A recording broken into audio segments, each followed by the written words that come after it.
Кој може, односно не може да полага за возачка дозвола во Македонија во 2026 година. Со самото тоа што имаш 18 години, тоа не значи дека имаш право да добиеш возачка во Македонија. Постојат неколку причини поради кои што законот може веднаш да те спречи од добивање возачка дозвола. Имаме многу кандидати кои што плаќаат обуката за потоа да дознаат дека тие впрочем не ни смеат и немаат право да полагаат за возачка дозвола.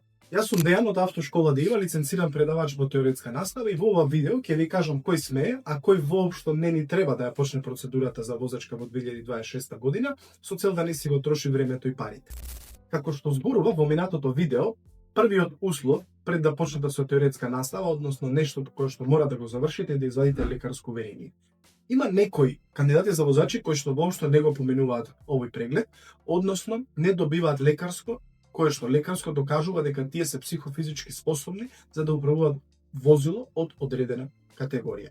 Па така, првата причина поради која што некој кандидат може да биде исклучен од овој процес е лекарското уверение, односно неговата општа психомоторичка способност. Што може да заклучиме дека доколку не добиеме лекарско, немаме право да полагаме за возачка дозвола. Втора категорија, странски државјани. Што вели законот по однос на нив? Дали странски државјанин може да полага за возачка дозвола во Македонија? Законот е тука јасен и концизен и вели дека доколку странецот има привремена македонска лична карта, во тој случај може да врши обука и да се стекне со возачка дозвола. Но имаме еден проблем кај овие лица. Проблем под наводници. Бидејќи третиот услов, односно причина поради која што некој може или не може да полага за возачка е завршено најмалку основно образование, односно законот е јасен и вели лице кое што нема завршено најмалце основно образование нема право да полага за возачка дозвола.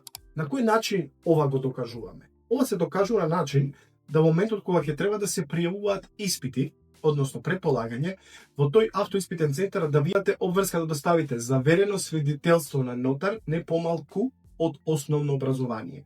Тоа значи некој од вас кој што е следел програма со 9 години, односно е деветолетка, за него ќе важи свидетелство не помалку од 9 оделение. Оние што се постари и се по програма со 8 години основно, за нив важи правилото да таму во тој автоиспитен центар достават лекарско уверение не помалку од основно образование. Секако дека може да биде повеќе, односно може да биде средно, диплома, факултет и така натаму, но битно е документот да не биде помалку од основно образование. Сега кај странците, кажав, имаме проблем. Бидејќи тие најчесто имаат дипломи, односно свидетелства и така натаму, документи кои што се издадени во некоја друга странска држава. Самиот судски превод на таа диплома не е доволен. Тоа значи дека ако странец сака да пријави испити да добие возачка во Република Македонија, мора таа диплома да биде нострифицирана во Министерство за образование. Тој процес не е невозможен, но некојаш знае да одземе одредено време. Реков, многумина мисла тука, се во заблуда дека ако само ја преведам таа диплома, тоа свидетелство и така натаму, е доволно. Не, истото мора да биде нострифицирано, бидејќи во спротивно не го исполнува законскиот услов. И едно друго правило кое што ги исклучува лицата од право да добијат возачка дозвола, сите оние кои што сакаат да полагаат за некоја друга категорија, а не е Б категорија, тоа значи за мотор, камион и така натаму, и се моментално под забрана, тоа значи дека има забрана за управување на моторно возило од Б категорија, истиот тој кандидат, тоа лице, се додека е под забрана, не смее да врши обука ниту да полага за некоја друга категорија. И нормално, на крајот ќе би ги ставил лицата кои што законски не го исполнуваат условот во однос на возраста. Па така за Б категорија сите оние кои што имаат помалку од 17 години и 6 месеци немаат право да се обучуваат ниту добијат возачка. Доколку ви се допадна ова видео, ставете лайк, споделете го видео со некој близок кој што смета дека треба да го знае.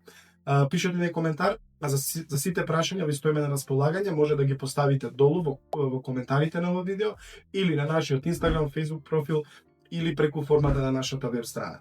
Следете не, бидејќи ова беше второто видео од серијалот Како до возачка дозвола во 2026 година, а во следното видео ќе зборуваме за процедурата на обука, како таа се одвива, на кој начин и како да заштедите време и пари со цел да тој процес не биде многу долг. Се гледаме во следното видео.